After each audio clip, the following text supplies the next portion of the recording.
Welcome to this conversation with the Decolonized Christian. It's an Instagram account. He chose to stay masked and to not disclose his real name because he wants the message to be about the voices, not about himself.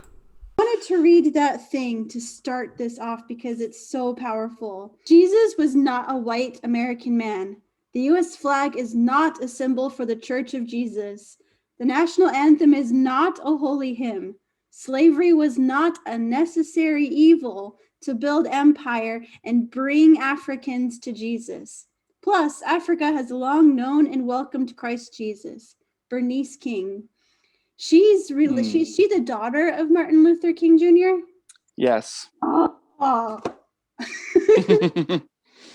It's so powerful to read these kinds of words. Yeah. And it's amazing how many feathers that ruffles because there are clearly two narratives going on, right? Like I've been trying to post more about it, but basically there's a narrative of white colonizer Jesus that has run rampant. And I try to avoid dualisms as much as possible, but sometimes it can be a helpful tool to kind of expose something that is off. Because it's not, what's that? What can you give an example of that? Yeah, so I did a post a little while ago comparing colonizer Jesus versus the historical Jesus. And that kind of went all over the place. People were sharing it and kind of freaking out because they were saying, well, some of the things on colonizer Jesus, like he still died for your sins or whatever.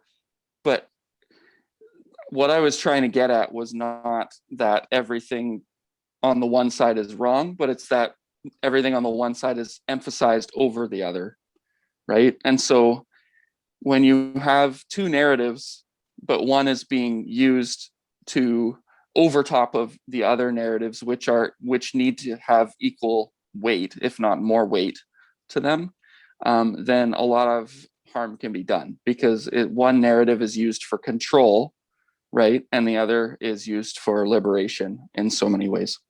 And so that's an example of using, say, something that is kind of a dualism, but trying to expose something that is off, right? It's kind of like using the ridiculous to show the actual problem. Like it's not the ridiculous, you're focusing on the ridiculous thing and not on the actual problem. Exactly, right? And so it's kind of an exaggeration a little bit, like, but again, it was intended to be that way so that sometimes the harm can be exposed when it's done that way. So is the Decolonized Christian like a group effort? Right now it's just myself. I'm hoping to, like, part of what I try to do is collaborate with others. So right now most of the work I share is not my own. That's one of the reasons why I still I try to stay like I'd rather just be kind of a page or like a handle that is sharing material rather than a face behind it. Yeah.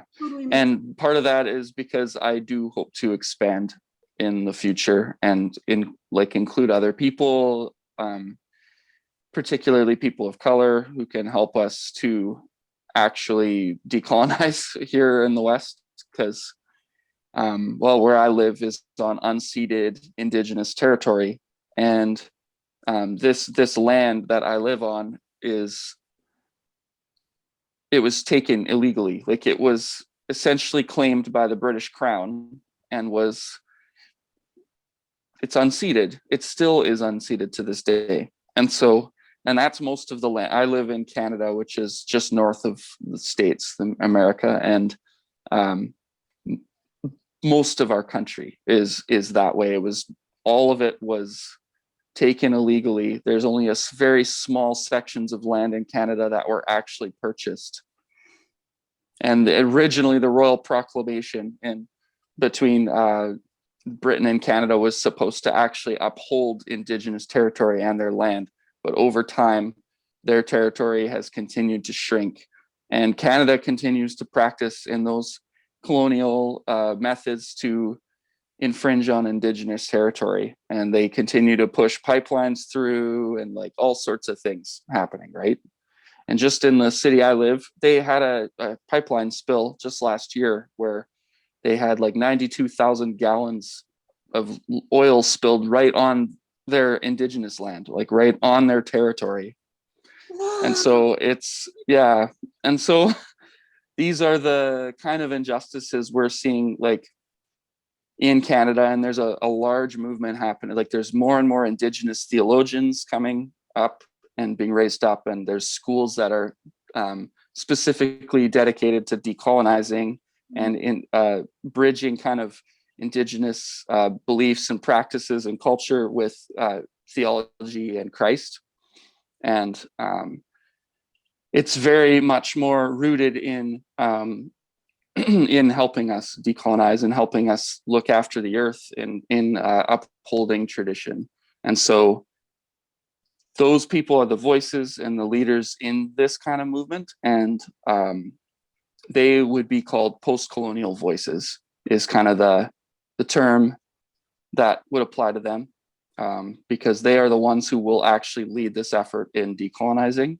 And then I myself, as a white male, am someone who would be an anti-colonial voice who speaks from kind of the inside of the system, the inside of this system that benefits me, essentially, but I can speak to it from within the inside. And so we need both voices kind of working together. And that's kind of the purpose of my page, is to offer that anti-colonial voice, but uplifting those post-colonial voices in this movement. Yeah. It must be so interesting as a Canadian to see the way American Christianity is, because I know that American Christianity does affect a lot of other places. The what's it called? Prosperity gospel and other bull pucky like that, you know. Yeah, totally. It does. There's definitely a trickle effect into Canada. We're kind of just America North here. Kind of what happens in the States is amplified for sure, but we have our own theological issues and stuff too. I mean, we engaged in the residential school system here in Canada, where we essentially stole Indigenous children from their homes and put them into schools, right? And it was, the whole idea was to rid them of their culture. And the church was essentially the lead instigator in that happening, right? And so these schools were run by all sorts of, it was largely Catholics. They kind of get scapegoated in this, which, rightfully so too, but there was many other denominations that were involved, like even quote unquote nonviolent denominations who refused to fight in the war, for instance. In order to get out of fighting in the war, they went and essentially served at these schools in order that they wouldn't have to go and get drafted to the war. And so they traded one form of violence for another, essentially, right? And it's kind of ironic that that is kind of part of our history. And the last of these schools closed in 1997. So like not very long ago, right? I was 11. Yeah. So that's in our lifetime, right? And so it's not a problem of the past. It's like, these are the kind of current realities. This was in Canada, right? And this is something that we have to grapple with in Canada and deal with. I know that they had their own kind of similar system in the States, but yeah, so that's kind of a little bit of our own dark history up here, and where the church has engaged in some very problematic.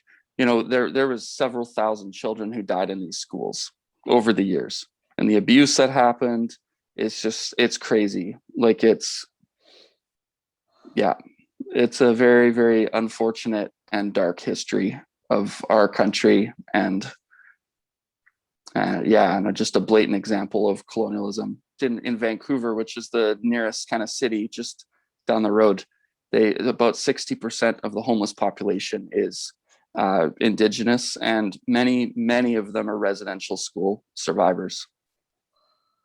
So yeah, it's a systemic problem for sure.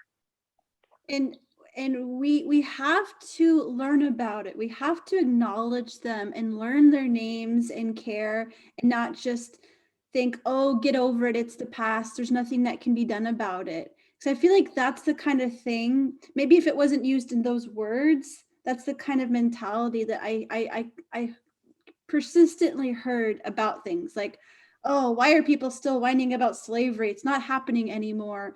And it's like, no, Mm-hmm.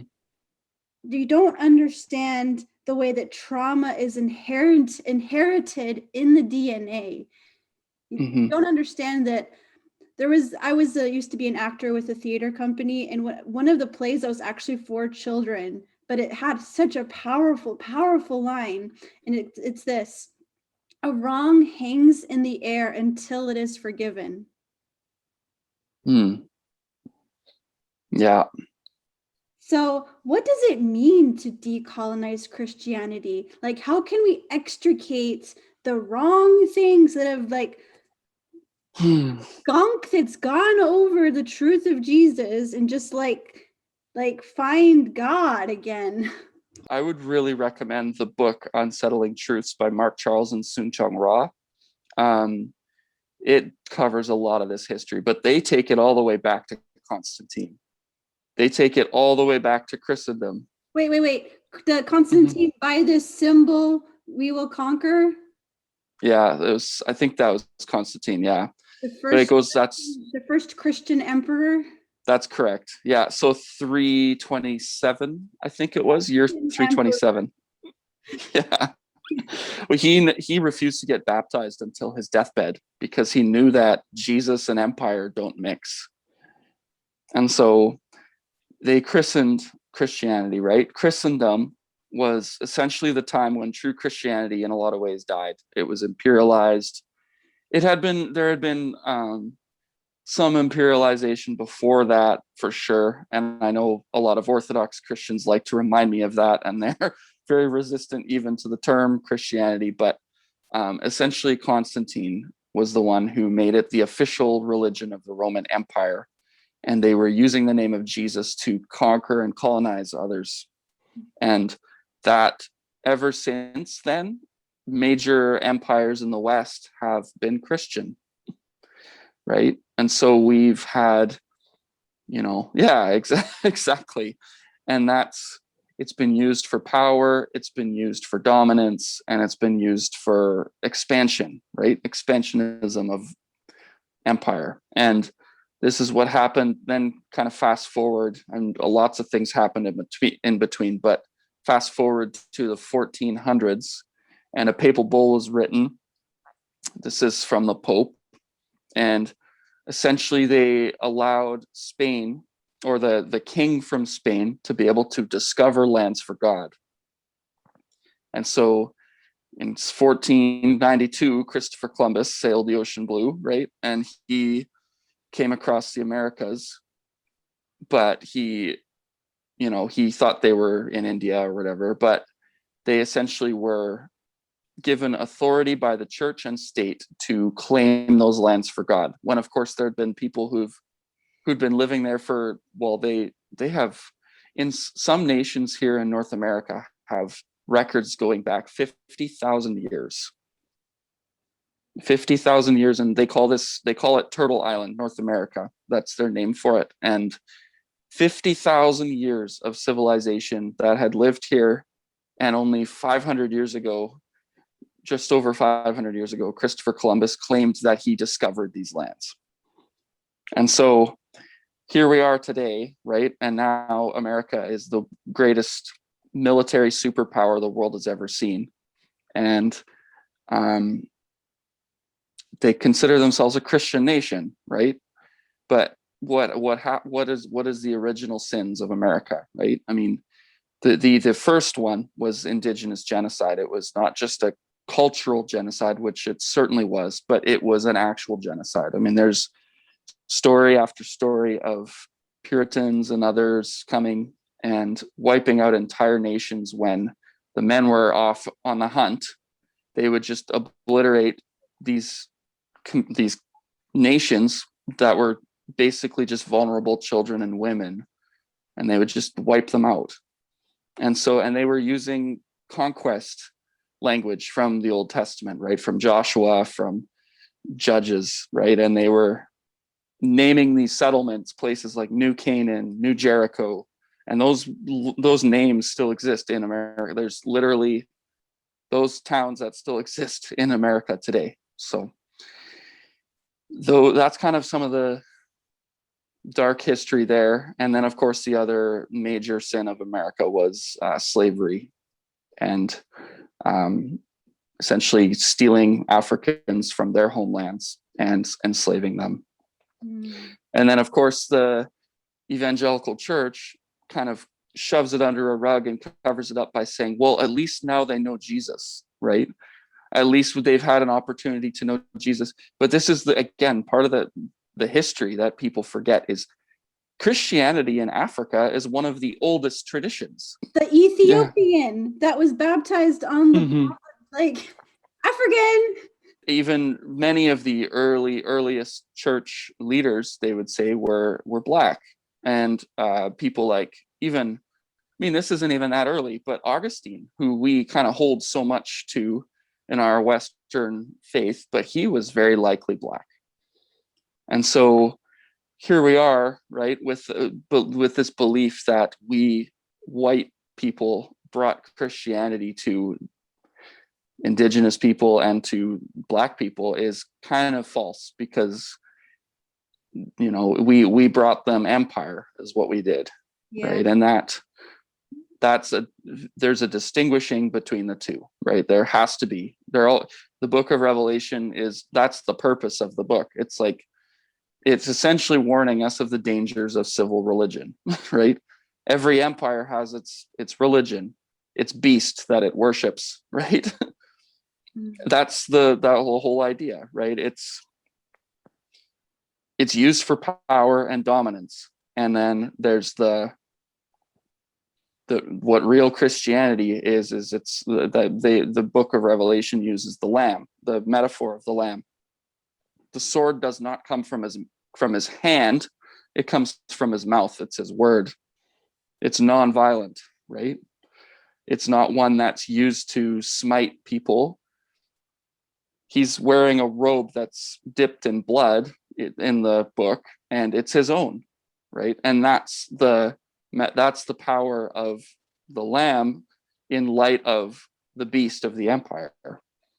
And that's why I believe that book still has power. It's been so abused and misused, of course, but that book has so much relevance and so much power to us today, because that's exactly what we see happening, right?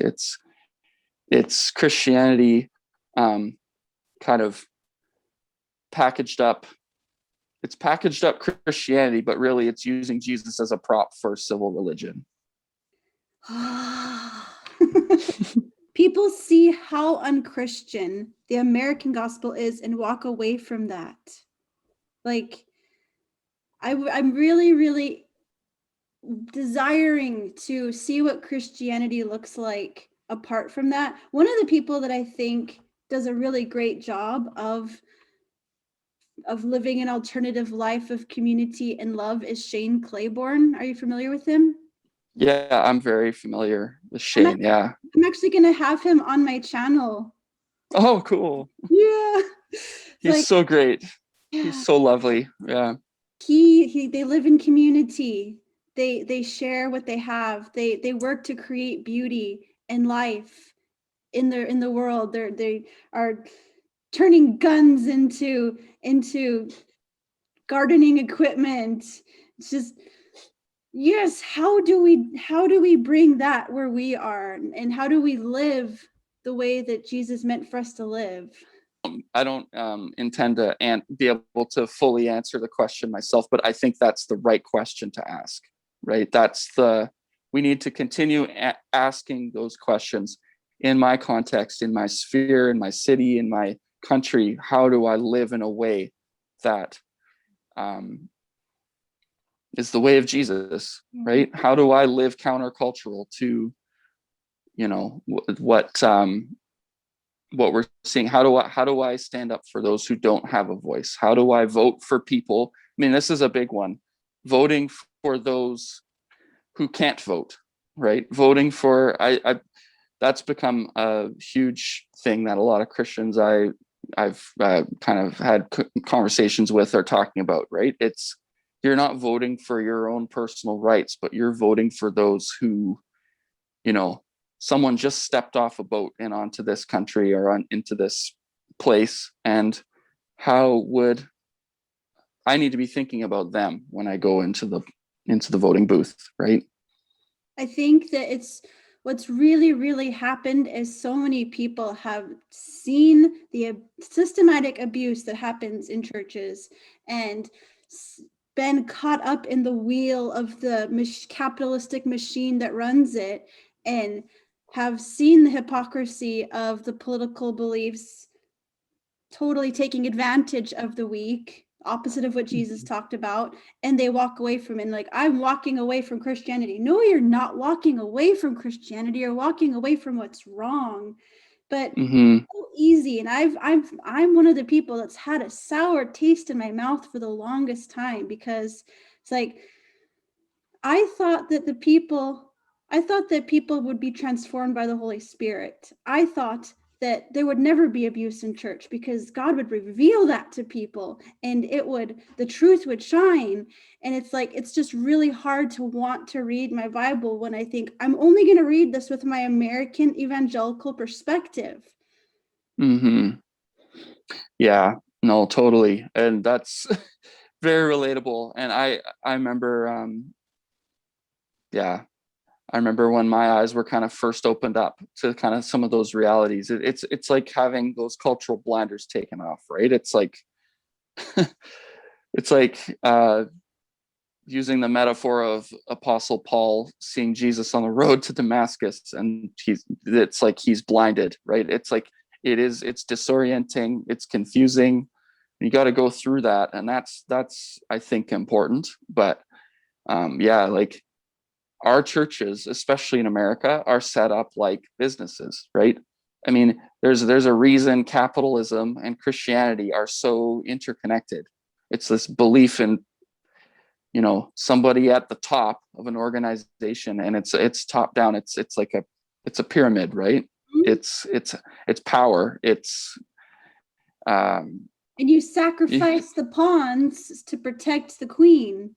exactly, right. And what we even see, I was actually chatting with my wife about this yesterday, about how even when it comes to a church board, like, you know, people who give a lot of money to an organization can kind of buy their way into positions of power, right? You've given, say, if you're a multimillionaire and you give your millions to the church, well, suddenly you feel entitled to have a say in what's happening in the church and how things are being run, right? And people end up buying their way into boards, into these kind of executive positions, and they are then making the decisions for the rest of the church, right? They have hiring power a lot of the time when it comes to a lead pastor, something like that, right?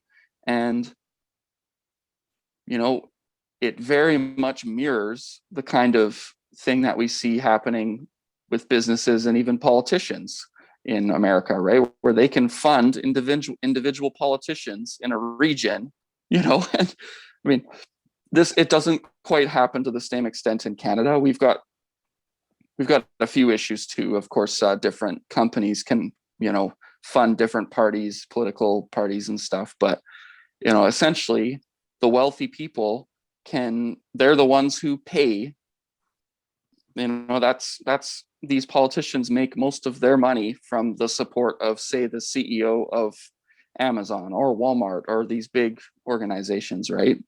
And so, yeah, for instance, I was listening to an interview with somebody who was from Arkansas, and they that's where Walmart CEO headquarters is, right? And so this Walmart politician is Walmart CEO is funding the local incumbent politician of the region, right? And he's been there for he's been in the political power for 20 years or something, but he's funded by Walmart. And so of course, who's he looking after the needs of, right? Is he looking after the needs of the people he represents, or is he wanting to make sure he's got his paycheck coming, right? And that's the power of some of these. I mean, it just makes sense, right? It makes total sense how this kind of stuff works, right? But it's money buys a lot, and it works the same way in a church. I went to a Bible college, and I remember the donors would literally stop giving money if they started changing rules, like on campus, like for instance, dress code and stuff, little things like that, where they were trying to hold to something from like years and years and years ago, right? That had no application at all. Like suddenly people start showing up with tattoos on campus, and it's like, oh, you have to have them all covered. And it's like, oh, okay, like, but that's the reality, right? It's, if you have money, you can kind of call the shots. And I think that's part of the problem that's again what we see with civil religion, is it's about power, it's about money, it's about capital and influence, right? And the mascot for that is White Jesus. Yeah, that's the big reality. Is it's like, who are we actually serving here? Who are we actually worshiping? Are we actually worshiping the God who was oppressed, who was a refugee, who was, essentially lynched for, well, he was lynched by basically religious elites and empire, because he was deemed a threat to their system that worked for them, right? Wasn't working for the people that they were conquering and colonizing and stealing from, but it was working for the powerful people. And that kind of narrative continues today, right? We continue, again, this is like, I've been really drawn to liberation theology and work of people like James Cone, who wrote a book called God of the Oppressed. And every single time the church executes somebody who's of the oppressed, right? We lynch Jesus again. We have to see the image of God in the least of these, quote unquote, least of these, right? We have to see the image of God in those we have systemically abused and our laws do not protect. And that's the distinguishing factor, I think, between religion that props up those who have power and religion who essentially flips the tables and gives those who are marginalized and oppressed back their dignity. And that right there, that is the difference between colonial Christianity and actual Christianity. Yeah, that's right. Yeah, and it's hard to do because I benefit greatly from these colonial systems, right? And so that's, again, with my page, I don't have all the answers. It's not like I've arrived, and I never will arrive per se, but I started the page because I want to bring people like myself on a journey to decolonize with me, right? So to learn from people who are saying, hey, no, something's off. This is not the way of Jesus. To learn from those people and from those voices, and actually begin slowly but surely to remove those scales from my eyes, essentially, right? Yeah.